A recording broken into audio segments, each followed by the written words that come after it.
Ang Ginoo maanaa kaninyo. Ang pagbasa gikan sa Ebanghelyo sumala ni San Mateo.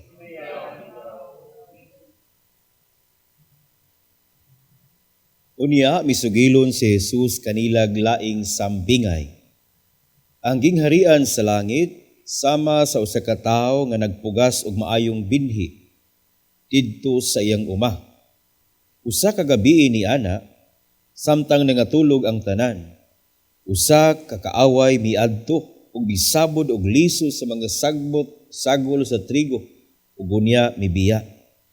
Sa nagtubo na ang mga tanom ug misugod na sa pagbuswak ang mga uhay, diha pamailhi ang mga sagbot, ang mga sulugoon sa dag-iya miduol kaniya ug miingon, "Sir, maayong binhi ang gipugas mo sa imong uma. Busa diin man gikan kining mga sagbot." Siya mitubag, "Usa ka kaaway ang naghimo niini." Sila nangutana kaniya, "Gusto ka bang pangibto namo ang mga sagbot?" Siya mitubag, "Ayaw. Kay sa inyo unyang pagpangibot sa mga sagbot, maapil unyag kaibot ang trigo. Pasagdi ninyo nga ang trigo ug ang mga sagbot magdungag tubo hangtod sa ting-ani. Kaingon kura unya ang mga mangangani. Ibtan ninyo pag-una ang mga sagbot, bugkusa kini ug ilabay ngadto sa kalayo. Apan ang tiguma ang trigo ug hipusa didto sa akong kamalig." Mga igsuon, ang Ebanghelyo sa Ginoo.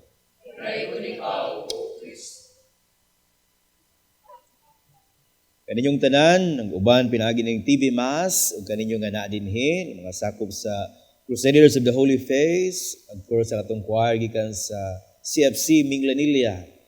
Maayong adlaw Domingo natong tanan.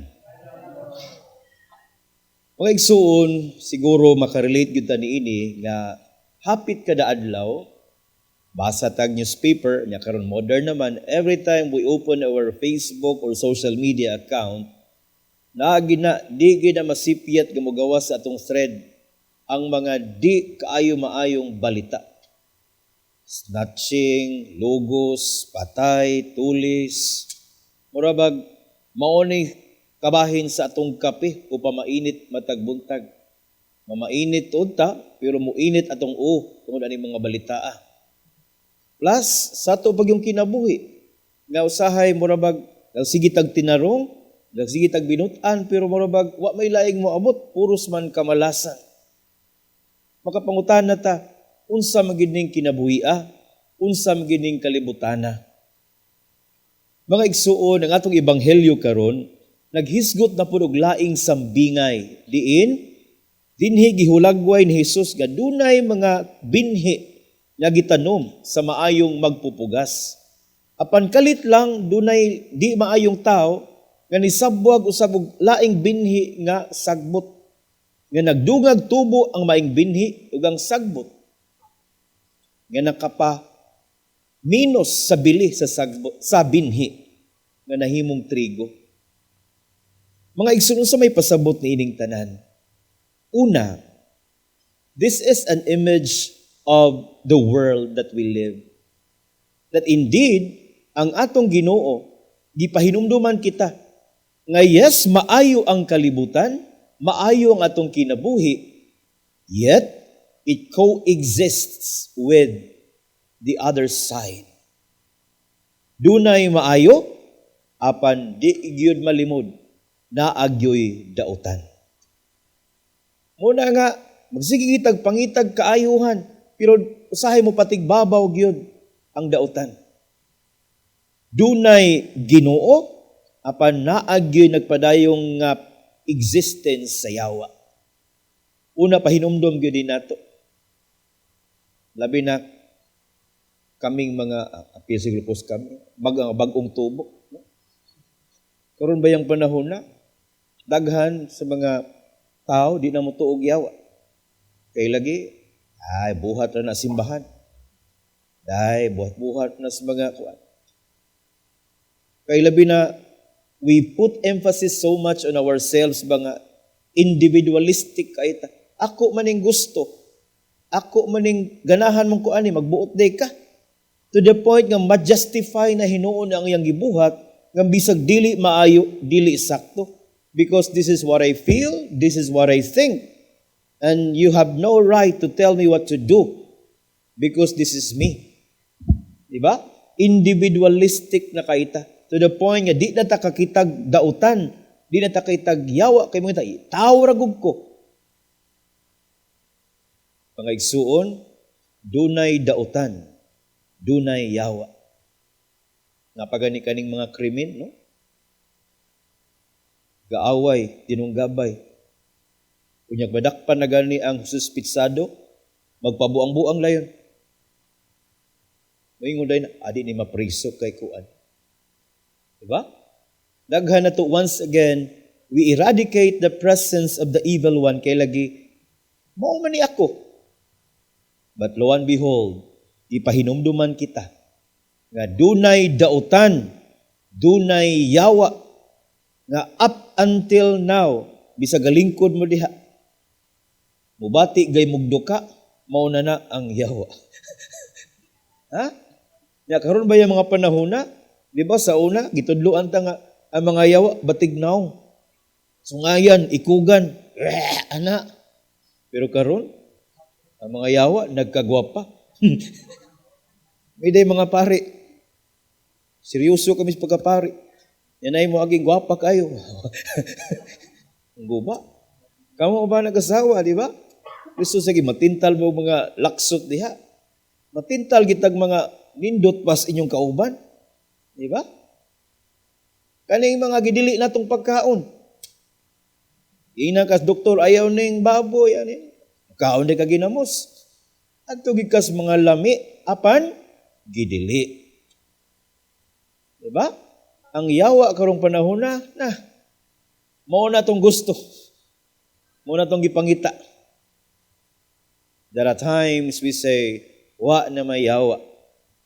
Pero in the end, sa katapusan, kita ra gid ay maalaot. Apil pa ang imong mga minahal. Hence, unang pahinumdom nato, if there is that existence of the evil one, be careful, be cautious. Because not all that you think, that you feel, and that you see as good is actually good or godly. They may just appear to be good to you karon, but in the end, maora nay mo alaot nimo, maora nay makaguba nimo ug sa imong mga minahal. Existence of the evil one. Apan nagpasabot ba kini nga kita mahuyang na lang gyud? Mura magpapildi na lang gyud? Na ako'y nabasahan nga nindot kaayong pahinumdom natong tanan. Evil triumph when good men do nothing. Again, evil triumph when good men do nothing. Magmadaugon ang dautan kung kita muundang sa pagbuhat og maayo. Diba? Kay kasagaran ba yan naroon? Ay, pasagdi lang ko na, ilahan po ng kinabuhi. Yan, epekto biya po ni sa relasyon sa mga anak ug mga ginikanan. Ay, dagko na bitaw na. Ay, bawal na nas gibuhat. Diba? We have become so tolerant to the point nga nagpataka na lang tagbuhat, nagpataka na lang taghuna-huna, nagpataka na lang tagdesisyon sa kinabuhi. And we stop doing good. We stop leading someone to do good. That's why, mas na-emphasize na hinon ang dautan karong panahon na kay we stop emphasizing what is good and godly. Mga igsuon, mauni ang ato sang pahinumdom. Di nato tugutan pod, mas tubo pa ang mga sagbot kaysa trigo. Evil triumph when good men stop doing good. Or when good men do nothing. Mo ni pahinumdom po natong tanan. Yes, there is the presence, constant tension between evil and the good ones. Yet the challenge is we capitalize, emphasize on the goodness of each one. Mao po ni pahinumdom sa mga naspi ni Riso, magmisahan bi ako ninyo sa mga prison sa Sugbo. Ako ginang-giingon pahinumdom ninyo every time magmisa ko nila, no? Nga naatod mo dinhi, pero di po ni nagpasabot kamoy pinakamasasa, makasasa sa tibok kalibutan. Ayaw po ding nga murabagwa ni ayong kinabuhi. Bisag uban ninyo nahimong kriminal, nagibuhat nga di maayo, di po na pasabot nga di na gid mo maayo. There's still that goodness in your heart and your being. Mo po ni sa atong relasyon sa usag-usa, kana nyo atong gipanglibak, kana atong wa na to gustong mga tao, bisan tod mao na tong tan-aw nila, pero nabi nagpabiling gamay sa ilang kinabuhi. Napod na sila'y gamay. Mao po na atong pakadak-an. Kaya atong pakadak-an ang mga dautan o di maayo, amo na. Mulungtad ang di maayo kaysa maayo. Dili sayon. Apang na itong ikaduhang pagbasa, sulat ni San Pablo, nindot kaayo. Matod pa, sa samang pagkaagi, diha sa tong kahuyang, ang Espiritu Santo mao'y mulig-on natong tanan.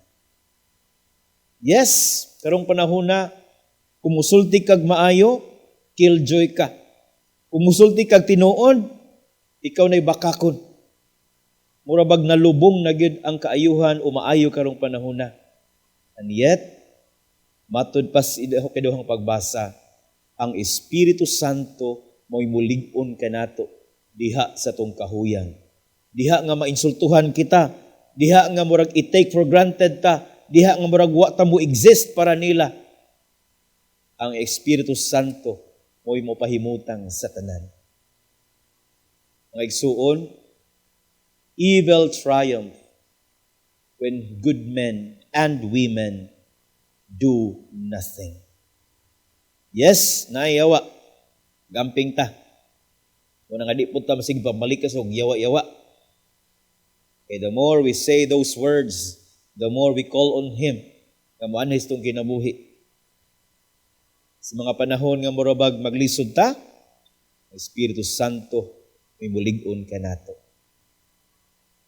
Atol pabitaw sa kantang, kanunay na akong pamalandungan every time murabag mabalaka ko, kay naunsar ning kinabuhi kaning kanta nga, do not let your hearts be troubled, do not be afraid. Yang chorus ana, it goes, and I need you till the end of your days, and I need you, have faith that I hold you, even when you let go. And I love you, you must know. I am here, I am ever with you. Kung feeling nato, dias tong pamilya, kita na lang minahabilin nga nagbuhat og maayo. Kung feeling ninyo, dias inyong barkada, ikaw na lang murag nabuhat o nituog maayo, di ta madag kabalaka, dayon gihapon ta. Because once again, evil triumph when we, as good men and women, stop doing good. In the end, bisan pa maggamay rata, bisan pa magnagkawa ta, magmadaugon gihapon ang Diyos nung kaayo o kinabuhi. Amen? Kung pakpakan ng Diyos, mga igsoon.